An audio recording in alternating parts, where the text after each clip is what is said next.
ادھر دو باتیں بلوغ کے متعلق بہت ہی ضروری ہیں. پہلی بات یہ ہے کہ بچے کبھی کبھی بالغ ہو جاتے ہیں، ایسے ہی بچیاں بھی، اور جہالت کی وجہ سے نہ ان کو معلوم ہوتا ہے، اور کبھی کبھی والدہ کو پتہ بھی چلتا ہے بچی کے بارے میں تو مکمل طور پر احساس نہیں ہوتا ہے، جبکہ یہ بچے اور بچیاں بالغ ہو چکے ہوتے ہیں، اور ایسی حالت میں اب یہ روزہ ان پر فرض ہو گیا کہ مکمل روزہ رکھیں. ادھر میں واضح کرنا چاہتا ہوں کہ بلوغ کی علامتیں کیا ہیں.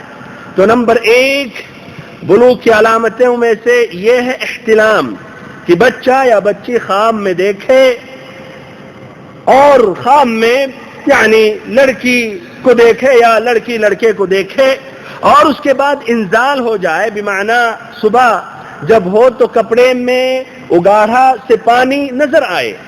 اگر یہ نظر آ گیا، لا حیا فی الدین، اس لیے کہ دین کے مسئلے مسائل میں کوئی حیا اور شرم نہیں ہے، تو یہ واضح کرنا چاہیے. ہمارے کچھ بھائی ایسی باتیں سنتے ہیں تو تعجب کرتے ہیں کہ ارے شیخ ہو کر مسجد میں ایسی ایسی باتیں ذکر کرتے ہیں، بچے ہیں بچیاں ہیں، یہ مناسب نہیں ہے. تو سبحان اللہ، یہ کون سی شرم کی بات؟ یہ ایسی شرم اور حیا مذموم ہے.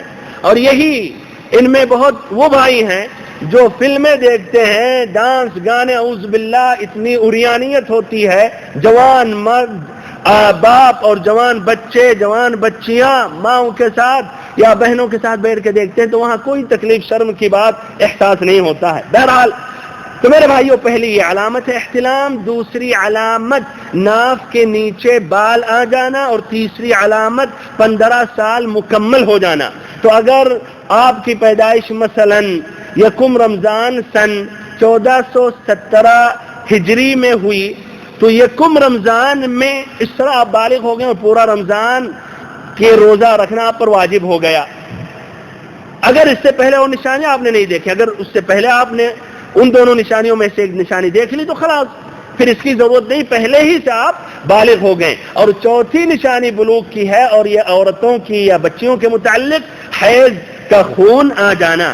بہرحال اگر یہ نشانیاں پا گئیں یا ان میں سے ایک بھی نشانی آ گئی تو اس طرح بچہ بالغ ہو گیا، بچی بھی بالغہ یا بالغ ہو گئی، اور روزہ پورا رکھنا چاہیے.